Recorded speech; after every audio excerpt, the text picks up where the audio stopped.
I was an American pilot. The one who caught me was a Vietnamese. I was taller and stronger than him, but I didn't dare to stand straight. And I was captured in the jungles of Vietnam. I knew the only way to survive was to play weak.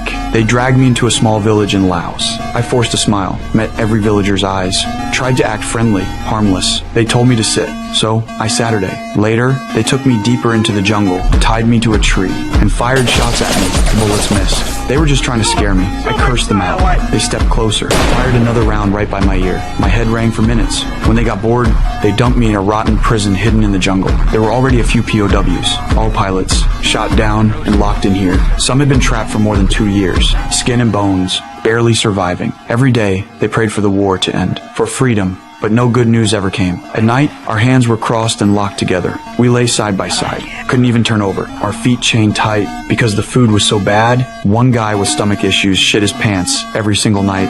I wanted to help, but I needed a nail. There was only one nail, on the guard's resting post. I told my buddies to distract them. Only one guard stayed, a friendly dwarf. I walked over, pretending to ask for toothpaste, made the dwarf laugh his ass off. With my other hand, I yanked that nail free. Back in the cell, I ground it down with a rock, turned it into a thin iron pick. That night, I picked the lock on my handcuffs. Finally, we could at least turn over in our sleep. After that, I started thinking about escape. I saw how weak the guards were. Breaking out didn't seem that hard. But the other POWs reminded me the hard part wasn't escaping. It was surviving the jungle. The jungle was the real prison. No water, no food. You wouldn't last. But I refused to believe that. The food in this prison was dog shit. Not just for us. Even the guards were starving. The prison dogs? Skeletons with fur. Most days, all we got was rice. When food was really scarce, they'd bring us bowls of mealworms. Eat it or starve. No other choice. Why so bad? Because our bombers had destroyed their fields. No harvest. Everyone was starving. Giving us worms was considered special treatment. One day,